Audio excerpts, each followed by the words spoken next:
మన ప్రభువును రక్షకుడు అయిన యేసుక్రీస్తు వారి అతి శ్రేష్టమైన దివ్యనామమున మీ అందరికీ ఉదయకాలము సర్వశుభములు సర్వదీవెనలు దేవదేవుడు అనుగ్రహించునుగాక. ఆమేన్.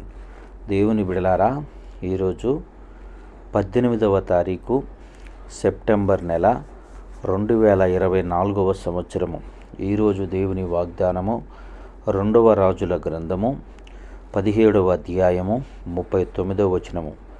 మీ దేవుడైన యెహోవా యందు భయభక్తులు గలవారై ఉండిన యెడల ఆయన మీ శత్రువుల చేతిలో నుండి మిమ్మల్ని విడిపించునని ఆయన సెలవిచ్చును. దేవుడు తన పరిశుద్ధ లేఖన భాగము నేటి ఉదయకాలము మీ వినికిడిలో మీ జీవితంలో దేవదేవుడి ఈ వాగ్దానాన్ని నెరవేర్చునుగాక. ఆమేన్. దేవుని బిడ్డలారా, దేవదేవుడు అంటున్నటువంటి మాట, మీ శత్రువులందరి చేతిలో నుండి ఆయన మిమ్మల్ని విడిపించును. ప్రియ సహోదరి సహోదరులారా, ఈరోజు నీ పరిస్థితి ఏ శత్రువు చేతిలో ఉన్నదో, ఏ శత్రువు నిన్ను గుక్క తిప్పుకోనివ్వకుండా నిన్ను సతమతమైపోయేటట్లు నిన్ను కృంగదీస్తూ ఉన్నాడు, నా యేసయ్య తెలియచేస్తున్నటువంటి మాట, నా యందు భయభక్తులు, భయముతో కూడినటువంటి భక్తి. మనిషికి భయం ఎప్పుడు వస్తుంది అంటే భక్తి ఉన్నప్పుడు. భక్తికి భయానికి ఉన్న తేడా ఏమైనా అని పరిశీలించగలిగినట్లయితే, నేను చేసే పనిని బట్టి నా తండ్రికి అవమానము అపకీర్తి వస్తుందేమో అని చెప్పి ఆ యొక్క అపకీర్తి రాకుండా జాగ్రత్త పడుట భయము. 2 భక్తి.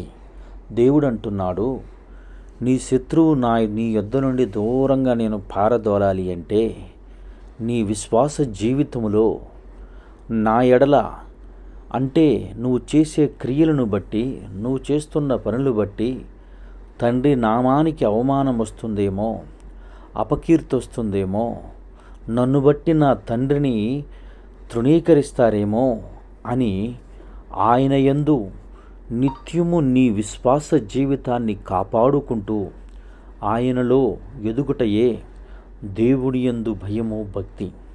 దేవుని బిడ్డలారా, నా జీవితంలో అలా మనము బ్రతుకుతూ ఉన్నా దేవుడు మన శత్రువులను మన ఎదురు నుండి, మన పక్కన నుండి, మన దగ్గర నుండి దేవుడు అంటున్నాడు, వెళ్ళగొడతాను అంటున్నాడు. ప్రియ సహోదరి సహోదరులారా, మీరు కష్టాల్లోనో, కన్నీళ్లలోనో, ఇబ్బందుల్లోనో, శ్రమల్లోనో, కృంగుదలలోనో, ఒంటరితనంలో ఉండటం ఆయనకి ఇష్టం కాదు. ఆయనకి ఇష్టం ఏమిటి అంటే మీరు బహుగా ఫలించడం వలన నా తండ్రి నామానికి మహిమ రావాలని.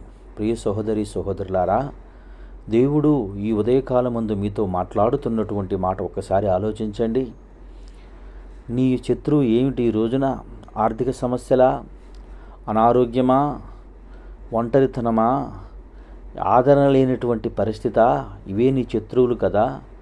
దేవుని మాట వినటం నీటి నుండి నీవు అలవాటుగా, ఆనవాయితీగా నీవు చేసుకునేలా దేవుడు నీ శత్రువులు నీ ఎదుటి నుండి వెళ్ళగొడతాడు. నీ శత్రువులు నీకు దూరంగా ఉంటారు. దేవుడు చెబుతూ ఉన్నటువంటి మాటను మనం హృదయపూర్వకంగా అంగీకరించగలిగినట్లయితే నీ జీవితంలో ఆయనిచ్చు ప్రతి వాగ్దానానికి నువ్వే వారసుడు అవుతావు, వారసురాలు అవుతావని దేవుని వాక్యముగా, దైవ గ్రంథమున సంగతులను దేవుని సేవకునిగా నేను తెలియజేస్తున్నాను గనక, ప్రియ సహోదరి సహోదరులారా, ఆయన ఇస్తున్న వాగ్దానాన్ని హృదయపూర్వకంగా అంగీకరించండి, ఆయనకు లోబడి బ్రతకండి. నిశ్చయముగా మీ జీవితంలో ఆశీర్వాదము దీవెన దేవుడు ఇస్తానికి ఇష్టపడుతున్నాడు. నిశ్చయముగా అట్టి ఆశీర్వాదములు దీవెనలతో మిమ్మల్ని నింపి సంతోష ఆనందగానంతో దేవుడు నింపునుగాక. ఆమేన్. తండ్రి, నీకు వందనాలు, స్తోత్రములయ్యా. ఉదయకాలమందు నీ బిడ్డలైన వారు ఎందరు బిడ్డలు ఈ మాటలు వినుచున్నారో వారందరి జీవితముల్లో తండ్రి ఈ వాగ్దానాన్ని నెరవేర్చి, వాగ్దానంతో తండ్రి సంతృష్ట సహితమైనటువంటి హృదయాన్ని, ఆనందదాయకమైన జీవితాన్ని, కుటుంబాన్ని వారికి ఇచ్చి నీ కృపలో బలపరిచి భద్రపరిచి నడిపించమని యేసయ్య నామం పేరట ప్రార్థన చేయుచున్నాను మా పరమ తండ్రి. ఆమేన్. మన తండ్రి అయిన దేవుని ప్రేమయు, కుమారుడైన యేసుక్రీస్తు వారి కృపయు, పరిశుద్ధాత్మ తండ్రి అన్యోన్య సావాసం ఇప్పుడును ఎల్లప్పుడూ నా సన్నిహిత సదాకాలం తోడండి వెంబడించి నడిపించును గాక. ఆమేన్.